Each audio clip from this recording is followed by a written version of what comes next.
요한복음 14장의 말씀은 우리가 이 말씀을 잘 보게 되면요. 예수님께서 십자가의 순환을 앞두시고 나서 제자들에게 두려워하는 제자들에게 위로하시는 말씀이 바로 이 요한복음 14장의 말씀입니다. 그래서 이 요한복음 14장의 말씀을 읽다 보면요. 되게 위로되는 말씀이 너무나도 많이 나옵니다. 우리 1절서부터 그런 말씀이 나와요. 우리 1절 말씀 같이 한번 읽을까요? 너희는 마음에 근심하지 말라. 하나님을 믿으니 또 나를 믿으라. 우리가 잘 많이 들어봤던 그런 말씀이잖아요. 그렇죠? 근데 이 말씀이 바로 요한복음 14장에 나와 있습니다. 요한복음 14장 1절에 너희는 마음에 근심하지 말라. 하나님을 믿으니 또 누구를 믿으라고요? 나를 믿으라. 그것뿐만이 아닙니다. 우리 14장 2절 말씀에는요. 또 예수님이 이렇게 제자들에게 위로해 주세요. 우리 14장 2절 말씀도 같이 한번 읽을까요? 내 아버지 집에 거할 곳이 많도다. 그렇지 않으면 너희에게 일렀으리라. 내가 너희를 위하여 거처를 예비하러 가려오니. 우리 3절도 같이 읽겠습니다. 가서 너희를 위하여 거처를 예비하면 내가 다시 와서 너희를 내게로 영접하여 나 있는 곳에 너희도 있게 하리라. 예수님께서 그 제자들에게 두려워하는 제자들에게 거처가 있다라고 약속하여 주십니다. 예전 제가 그 대학 시절에 미국에 잠깐 가서 있을 기회가 있었는데 그때 벌써 30년이 됐죠? 벌써 30년이 됐는데 그때 돈이 없어갖고 친구 기숙사에서 메뚜기를 했었습니다. 그 얼마 동안 이렇게 막 기숙사로 왔다 갔다 하면서 그 친구 뭐 기숙사에서 왔다 갔다 하면서 지냈었는데 그때 거할 집이 있다라는 게 얼마나 중요한가를 생각해 보게 되어졌어요. 근데 예수님께서 제자들에게 뭐라고 말씀하시냐면 너에게 거처가 있다라고 말씀하세요. 영원한 본향이 있고 또한 거처가 있으니 내가 그곳으로 너희를 데려가겠다라고 약속하여 주십니다. 그뿐만이 아닙니다. 또 6절 말씀에 보게 되면 예수님이 이렇게 제자들에게 말씀하세요. 뭐라고 말씀하시냐면 예수께서 이르시되 내가 곧 길이요 진리요 생명이니 나로 말미암지 않고는 아버지께로 올 자가 없느니라. 우리 예수님께 우리 하나님의 나라에 어떻게 갈 수 있을까요? 예수님이 길이요 진리요 생명이기 때문에 예수님을 통하여서 우리는 하나님 나라에 갈 수가 있습니다. 제자들에게 주신 그러한 말씀이죠. 위로의 말씀입니다. 그것뿐만이 아닙니다. 우리 뒤에 말씀에 보면요. 우리 13절과 14절 말씀에 보게 되면 기도에 대해서 굉장히 좋은 말씀 우리에게 주시죠. 13절, 14절 말씀, 우리 14장 13절, 14절 말씀들 같이 읽겠습니다. 너희가 내 이름으로 무엇을 구하든지 내가 행하리니 이는 아버지로 하여금 아들로 말미암아 영광을 받으시게 하려 함이라. 내 이름으로 무엇이든지 내게 구하면 내가 행하리라. 되게 위로가 되지 않습니까? 예수님의 이름으로 주님께 구하면 내가 행하겠다고 약속하여 주셨습니다. 오늘 이 약속은 우리에게 주신 말씀입니다. 위로가 필요할 때마다 도움이 필요할 때마다 예수님께 진실하게 기도하십시오. 제가 신앙생활 하면서 항상 경험하는 것은 무엇이냐면 주님 앞에 진실하게 나가서 기도하게 되면 하나님이 한 번도 외면하시는 적이 없습니다. 문제는 내가 그것을 잘 깨닫지 못해서 그거를 잘 모를 뿐이죠. 주님이 우리의 기도를 결코 외면하지 않으십니다. 당장은 응답하여 주지 않는 것 같을 때도 있어요. 근데 그때 응답해 주시지 않는 게 은혜라는 것을 나중에 깨닫게 됩니다. 그래서 은혜는 어떠냐면요. 살 때는 잘 모릅니다. 시간이 지나고 난 다음에야 이게 하나님의 은혜였구나라는 것을 알게 됩니다. 꼭 부모님의 사랑과 같아요. 때로는 부모님이 우리에게 놓으라고 하실 때도 있고 혼내실 때도 있지만 시간 지나면 어떻습니까? 그게 사랑이라는 것을 알게 됩니다. 하나님의 사랑이 그렇습니다. 하나님의 사랑이 그래요. 필요할 때마다 주님 앞에 기도하십시오. 그리고 또한 주님께서는 뒤에서 뭐라고 말씀하시냐면요. 우리 17절과 18절 말씀을 읽으면 또 뭐라고 18절 말씀을 읽으면 또 이렇게도 말씀하십니다. 우리 18절 말씀 같이 한번 읽을까요? 내가 너희를 고아와 같이 버려두지 아니하고 너희에게로 오리라. 사랑하는 여러분, 여러분은 결코 고아가 아닙니다. 여러분은 결코 영적인 고아가 아닙니다. 누가 함께 계실까요? 예수님께서 함께 하십니다. 이 말씀이 우리 모두에게 이게 단순히 지식적인 말씀이 아니라 체험적인 말씀으로 우리 모두에게 이 말씀이 마음 깊이 새겨지기를 원합니다. 이 말씀을 예수님께서 십자가에 달리신 전날 밤 제자들에게 하시는 말씀입니다. 제자들은 그 다음 날부터 어떻게 될까요? 쫓겨다녀야 됩니다. 그와 같이 다녀야 돼요. 그들은 예수님과 함께 예루살렘에 올라가기만 하면 이것도 하고 저것도 하고 꿈 같은 그런 시간을 보냈었는데요. 예수님이 그 다음날 되게 되면 대제사장 그 군사들에게 붙잡혀 가시면서 제자들은 다 도망갑니다. 뿔뿔이 흩어졌습니다. 그런데 예수님께서 이 말씀을 하십니다. 내가 너를 그와 같이 버려두지 아니하고. 근데 사실 이 말씀들이 생각해보면요. 제자들이 그 고난을 당할 때 기억이 났을까요? 예수님 십자가에 달리시고 그들이 막 쫓겨다닐 때 예수님이 이 말씀이 기억이 났을까요? 저는 쉽지 않았을 거라고 생각합니다. 근데 요한이 이것을 몇 살쯤에 기록한 거냐면 90이 넘어갖고 기록을 한 겁니다. 50년, 60년 예수님 십자가에 죽으시고 승천하시고 난 다음에 50년, 60년 지나고 난 다음에 이 말씀을 기억하여서 여기에다 기록하는 겁니다. 하나님께서 생각나게 해주셔서 기록하게 해주셨죠. 왜 이 말씀을 그가 기록할 수 있을까요? 기록할 수 있었을까요? 물론 성령님께서 하시는 것입니다. 그러나 또 한편에서는 이 말씀이 진리라는 것을 그는 삶을 통해서 알았기 때문입니다. 결코 주님이 그를 버려두지 않으셨어요. 우리 인생 가운데서 주님이 결코 여러분들을 버리지 않으심을 기억하십시오. 예수님께서 우리에게 주시는 말씀입니다. 그리고 이어서 오늘 말씀을 오늘 말씀이 이어지게 되는데요. 근데 오늘 말씀을 보게 되면요. 가룟인 아닌 유다. 이 가룟인 아닌 유다라고 하게 되면 왜 가룟인 아닌 유다라고 이야기를 할까요? 가룟 유다가 있었기 때문입니다. 여기에 나오는 유다는 다데오라고도 불리는 그런 사람이에요. 이 가룟인 아닌 유다, 이 다디오가 예수님께 질문합니다. 뭐라고 질문하냐면 24장 말씀 보게 되면요. 예수님이 십자가에 달리실 것을 말씀하시니까 제자들이 계속 질문하는 겁니다. 예수님께서 이렇게 말씀하시는 거는요. 다 질문 가운데에 예수님의 질문 가운데 예수님이 이렇게 대답하시는 겁니다. 근데 이 22절 말씀에도 이 가룟인 아닌 유다가 예수님께 질문해요. 뭐라고 질문합니까? 주여 어찌하여 자기를 우리에게는 나타내시고 세상에는 아니하려 하시나이까? 왜 이 질문을 하겠습니까? 앞에 21절 말씀해 보게 되면 예수님이 이런 말씀을 하셨거든요. 나의 계명을 지키는 자라야 나를 사랑하는 자니 나를 사랑하는 자는 내 아버지께 사랑을 받을 것이요 나도 그를 사랑하여 그에게 나를 나타내리라. 나를 사랑하는 자에게 나를 나타내리라라고 예수님께서 말씀하셨는데 이 다데오 같은 경우에는요. 질문이 있는 겁니다. 그럼 예수님, 우리에게만 나타내시는 것이 아니라 세상 사람들에게도 한번 나타내 주십시오. 이게 지금 다데오가 예수님께 질문한 거예요. 질문하기보다는 요구하는 겁니다. 왜 이것을 요구할까요? 다데오 같은 경우는 예수님이 십자가에 못 박히시는 것이 좋지는 않아요. 그의 마음속에는 어떤 마음이 있을까요?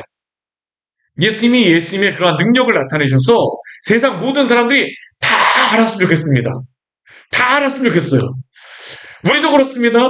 우리도 여러 가지 기도를 하면서 주님, 세상 사람들이 제가 잘난 것을 다 알게 해주십시오. 우리의 기도 제목되는 거 굉장히 많잖아요. 그렇죠? 오늘 다데오도 그러한 기도입니다. 주님을 세상 사람이 다 알아갖고 주님이 십자가 안 박히시면 십자가에 못 박히지 않으면 되잖아요.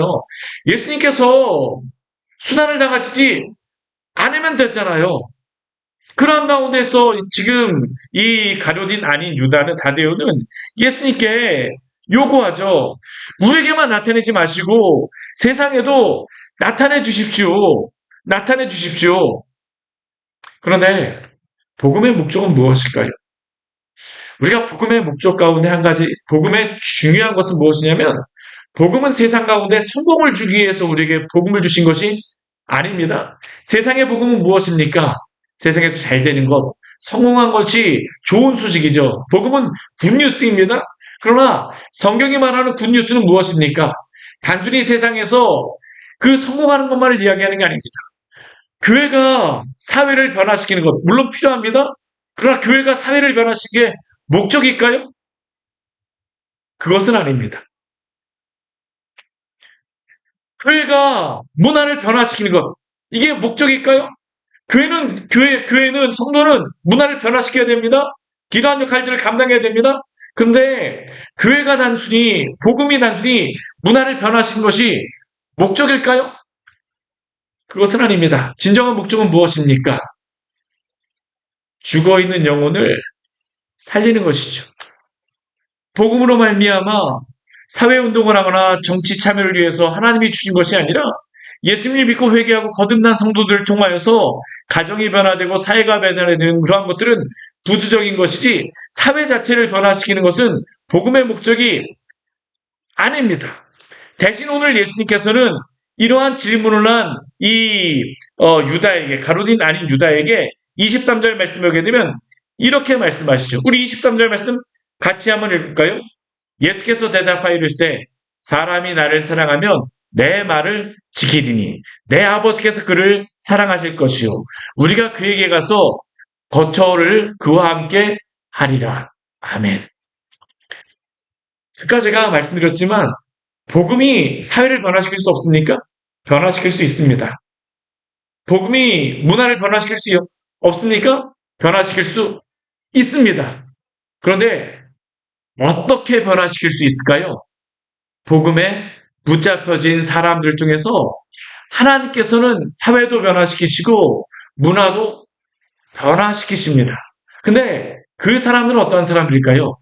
주님의 크신 사랑을 알게 된 사람들이죠. 오늘 14장 23절 말씀을 보게 되면 우리에게 우리에게 나타내시 세상 가운데 당신을 나타내셔서 세상을 변화시키십시오라고 이 유다는 요구하였지만 예수님께서는 그들에게 뭐라고 말씀하시냐면요. 나를 사랑하면 내 계명을 내 말을 지키리니 내 아버지께서 그를 사랑하실 것이요. 세상은 우리가 예수님의 제자인 것을 무엇을 보고 알까요? 우리가 주님의 말씀을 지키는 것을 보고 세상은 우리가 제자인 것을 알게 됩니다. 우리가 정말로 주님의 말씀에 따라서 살아가잖아요. 그럼 어떤 일이 있을까요? 세상의 사람들이 그리스도의 사랑이 무엇인가를 알게 됩니다. 사실 우리가 복음을 전하지만 복음을 전할 때 우리가 요즘에 참 복음이 들어가잖아요. 근데 어떤 사람들이 복음을 통해서 변화될까요? 복음대로 살아가는 그 사람들의 삶을 보고 그 주변의 사람들이 영향력을 받게 되죠. 복음의 능력이 그 사람을 통해서 역사하게 될 때. 근데 그 사람을 통해서 역사하는 그 사람은 누구입니까? 나를 사랑하면 내 말을 지키는 자들입니다. 누가 예수님의 제자일까요? 예수님께서는 제자 훈련 한 사람을 제자라고 말씀하지 않으세요? 누구를 제자라고 말씀하실까요? 나를 사랑함으로 내 계명을 지키는 자들입니다. 성도의 그러한 시금석이 무엇입니까? 주님을 사랑하는 자들입니다. 그리고 주님을 사랑함으로 말미암아 그의 말씀을 지키는 자들이죠. 오늘날 이 시대에는 바로 그러한 사람들, 그러한 제자들을 우리 주님께서 요구하십니다. 예수님, 당신이 이 세상 사람들에게 보여주셔서 어떠한 특별한 이적을 행하셔서 그들을 변화시켜 주십시오. 우리가 요한복음이나 마가복음 저자까지 봤잖아요. 예수님이 표적을 덜 보여주셨습니까? 아닙니다. 이적은 충분히 보여주셨어요. 그런데도 불구하고 사람들은 변하지 않습니다. 왜요? 제자들이 가서 그 주님의 복음을 모르는 사람들 가운데서 어떻게 됩니까? 그 사랑으로 말미암아 살아내라고 오늘도 우리에게 말씀하심을 기억하시기를 바랍니다. 이러한 사람들을 통해서 또한 이러한 교회를 통해서 주님은 오늘도 당신의 일들을 행하여 주시죠. 그런데 이렇게 주님을 사랑함으로 내 말을 지키는 자들, 주님의 제자들에게 주시는 축복이 있습니다. 어떠한 축복입니까? 우리 23절 뒤에 보게 되면요. 내 아버지께서 그를 사랑할 것이요. 주님이 그렇게 주님을 사랑함으로 그 말씀을 지키는 자들을 어떻게 하십니까? 사랑한다라고 말씀하십니다. 그렇지 않겠습니까? 주님의 말씀을 사랑하며 주님의 말씀을 따라 살려고 하는 사람, 제자들을 사랑해 주지 않을까요? 또 그리고 그 가운데 어떻습니까? 그와 함께 하겠다라고 약속하여 주십니다.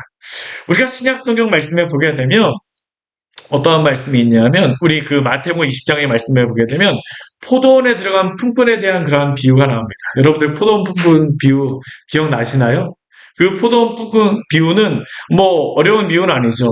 포도원에 들어가는 그러한 시간이 사람마다 다 틀립니다. 어떤 사람은 3시에 들어가고 어떤 사람은 6시에 들어가고 9시에 들어가고 11시에 들어갑니다. 이 성경에 나오는 이 시간, 신약식의 시간은 여기에다 플러스 6을 더하면 오늘날 시간입니다. 3시면 오늘날 우리 시간으로 몇 시일까요? 아침 9시입니다. 아침 9시. 그리고 두 번째 들어가는 사람은 어떤 사람이냐면 6시에 들어가는 사람입니다. 이 사람들 몇 시에 들어가는 거예요? 낮 12시에 들어가는 사람입니다. 또 어떤 사람은 언제 들어가냐면 9시에 들어갑니다. 이 사람들 몇 시에 들어갑니까? 오후 3시에 들어갑니다. 11시에 들어가는 사람이 있습니다. 이 사람들은 몇 시에 들어갈까요? 5시에 들어갑니다. 퇴근은 몇 시일까요? 6시입니다. 여러분들 같으면 몇 시에 들어가고 싶으십니까?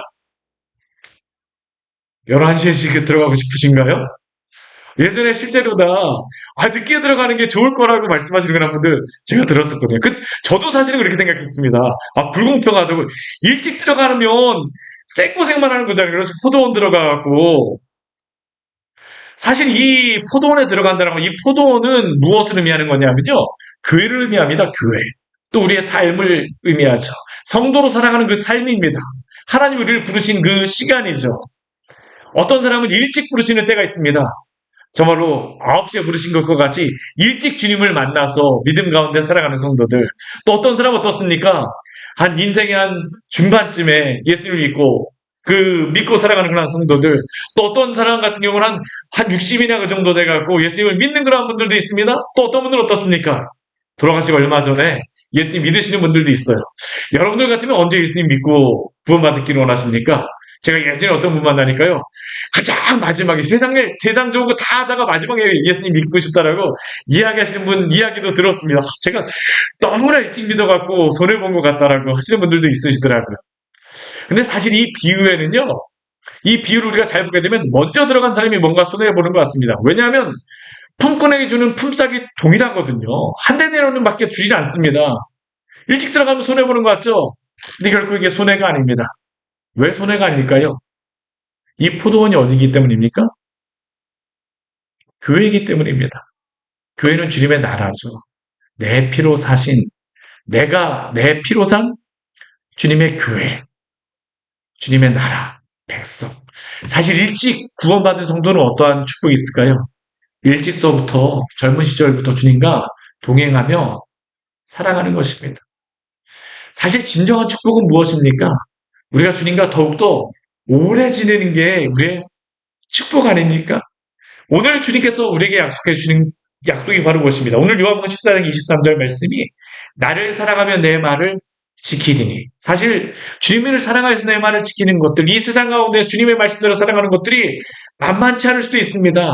그런데 그 주님의 말씀을 지키며 살아가는 성도에게 주는 은혜가 무엇입니까? 날마다 주님께서 이른 비와 늦은 비를 주시며 또한 만나로서 또한 불기둥과 구름기둥으로 날마다 그 인생을 인도하여 주십니다. 일찍서부터 이러한 것들을 경험하게 되면 얼마나 행복한 삶입니까? 오늘 주님께서 약속해 주신 것이 바로 그것이죠. 반대로 이것에 대해서 전혀 깨닫지 못하는 사람들 어떻습니까? 우리 오늘 24절 말씀에 보게 되면 나를 사랑하지 않는 자는 내 말을 지키지 아니하나니. 주님의 백성이라고 하면서도요. 주님의 말씀을 지키지 않는 사람들이 있습니다. 그 사람들이 정말로 주님의 백성이라고 할 수 있을까요? 그럴 수가 없다라는 겁니다. 사랑하는 여러분, 주님을 사랑함으로 주의 말씀을 지키며 주님의 사랑을 받고 살아가는 그러한 은혜 가운데 거하시기를 축원합니다. 이게 주님이 백성들에게 주시고자 하는, 그 제자들에게 주시고자 하는 복이죠. 너희가 그러한 은혜 가운데 거하라. 그리고 또한 오늘 주님께서 이 제자들에게 주시는 약속이 있는데 뭐냐면 보혜사 성령님을 이들에게 주시겠다고 앞부분에 말씀하셨었는데 이 보혜사 성령님께서 그들에게 주시는 축복이 있습니다. 오늘 14장 26절에 나와 있는 그런 말씀입니다. 우리 같이 한번 읽어볼까요? 보혜사 곧 아버지께서 내 이름으로 보내실 성령 그가 너에게 모든 것을 가르치고 내가 너에게 말한 모든 것을 생각나게 하리라. 성령의 중요한 그러한 성령님께서 우리에게 주신 그러한 은혜 가운데 한 가지가 무엇이냐면 말씀을 생각나게 해주신 것입니다. 깨닫게 해주시는 것입니다. 바로 성령의 역사가 중요한 것이 바로 이것이요. 우리 요한복음 14장 말씀해 보게 되면 예수님께서 이 제자들에게 주시겠다라고 하는 것이 바로 이 성령님입니다. 근데 그 성령님께서 무엇을 주신 거냐면 주님을 사랑하는 마음도 주시는 겁니다. 사실 우리가 스스로 사랑할 수 있는 게 아니고요. 하나님께서 우리에게 성령을 주심으로 말미암아 주님을 사랑하게 해주세요. 그리고 또 그 뒤에 오게 되면 성령께서 하시는 일이 무엇이냐면 주님의 말씀을 깨닫게 해주시겠다라는 겁니다. 제자들에게 이것은 굉장히 중요한 말씀이었죠. 우리 이제 당장 사도행전 말씀에 보잖아요. 사도행전 말씀에 보게 되면 제자들이 뭐 대제사장이라든가 예수님을 붙잡아왔던 그 대제사장이라든가 여러 가지 박해받는 그러한 곳에도 서게 되어집니다. 또 여러 가지 고난 가운데도 있게 되어져요. 또 많은 사람들 가운데 복음도 전하게 됩니다. 그때마다 그들이 이 예수님의 제자들은 3년 동안 예수님의 옆에서 말씀을 배우긴 하였었지만 세상 사람들이 보기에 그 사람들은 어떤 사람들입니까? 학문이 없는 사람들이었습니다. 범인이었습니다. 보통 사람이었어요. 제대로 배우지 못한 그러한 어부들이었었죠. 그런데도 불구하고 하나님께서는 그들을 통해서 놀라운 일들을 행하셨습니다. 성경을 기록하게 하셨고요. 정말로 그 50년, 60년이 지난 동안 로마 전체의 복음이 쫙 퍼지게 하셨습니다. 누구를 통하여서요? 제자들을 통하여서요. 어떻게 제자를 통해서 이러한 일이 있을 수 있습니까? 성령께서 이들에게 그 말씀을 깨닫게 하시고 생각나게 해주셨기 때문입니다. 사랑하는 여러분, 여러분들에게도 이러한 축복이 있기를 축원합니다. 우리에게 정말 이러한 축복이 필요합니다. 우리가 여러 가지 고난을 당할 때마다 주님이 우리에게 말씀을 깨닫게 해주셔야지 우리가 그 말씀 가운데 위로를 얻을 수 있잖아요. 그렇죠? 또한 주님이 우리에게 그 말씀을 깨닫게 해주셔야지 힘도 얻을 수 있습니다. 우리가 낙심될 때마다 주님의 그 말씀 한 구절이 우리를 살리죠. 우리로 하여금 주님의 그 은혜 가운데 살아갈 수 있는 힘을 줍니다. 누가 그러한 일을 하실까요? 누가 그러한 일을 하실까요? 성령께서 이 일을 하시는 겁니다. 사랑하는 여러분, 그렇기 때문에 우리가 여러 가지 고난 가운데 있을 때 성령께서 우리에게 말씀으로 깨닫게 해달라고 기도하시기를 바랍니다. 오늘 예수님께서 제자들에게 주시는 그러한 약속이죠. 또 오늘 예수님께서 이 제자들에게 주시는 또 다른 축복이 한 가지가 있습니다. 오늘 27절 말씀에 오게 되면 무엇을 주시겠다라고 말씀하시냐면 평안을 주시겠다라고 말씀하세요. 우리 27절 말씀 우리 같이 한번 읽어보겠습니다. 평안을 너희에게 끼치노니 곧 나의 평안을 너희에게 주노라. 내가 너희에게 주는 것은 세상이 주는 것과 같지 아니하니라. 너희는 마음에 근심하지도 말고 두려워하지도 말라. 왜 근심하지도 않고 두려워하지도 않을 수 있습니까? 주님께서 이 평안을 주시기 때문입니다. 세상의 평안과 다른 그러한 평안을 주시기 때문이죠. 세상의 평안과 주님의 평안이 다른 아주 근본적인 차이점이 있습니다. 무엇이 차이점인지 아세요? 세상의 평안은 유통기한이 있습니다. 한번 생각해 보십시오. 우리가 세상에서 여러 가지 많은 것들을 얻고 많은 것들을 얻게 되어지지만 사실 그것들이 우리에게 평안을 주는 것이 한계가 있어요. 뭐 새로운 집에 이사를 간다 할지라도요. 그 새로운 집이 여러분들에게 얼마만큼의 기쁨을 줍니까? 한 달, 두 달, 1년. 그렇게 오랜 시간 또 주지 않아요. 제가 대학교를 들어가 봐도 그렇더라고요. 직장을 들어가 봐도 그렇습니다. 여러 가지 많은 일들을 해도요. 많은 것들을 성공해도 진급을 해도 그렇더라고요. 그러나 주님이 주시는 그러한 평안은 유통기한이 없음을 믿으시기를 바랍니다. 이게 바로 주님께서 주시는 놀라운 평안의 것들이죠. 평안을 너에게 끼치노니 곧 나의 평안을 너에게 주노라. 예수님이 정말로 주님의 백성들에게 주고자 하는 것이 바로 이 평안입니다. 예수님이 부활하시자마자 제자들에게 하시는 말씀이 무엇인지 아세요? 너희에게 평강이 있을지어다입니다. 사랑하는 여러분, 여러분들 모두에게 주님이 주시는 이 평안 가운데에 그 여러분들에게 살아가는 그 은혜가 있기를 원합니다. 주님은 오늘도 당신의 백성들에게 평안을 주시기를 원하십니다. 그렇기 때문에 이 평안 가운데 근심하지도 말고 두려워하지 마십시오. 우리 주님이 오늘도 우리에게 평안을 약속하여 주셨습니다. 그리고 또 오늘 이 30절 말씀을 보게 되면 예수님이 이렇게 말씀하세요. 우리 30절 말씀 같이 한번 읽어보도록 하겠습니다.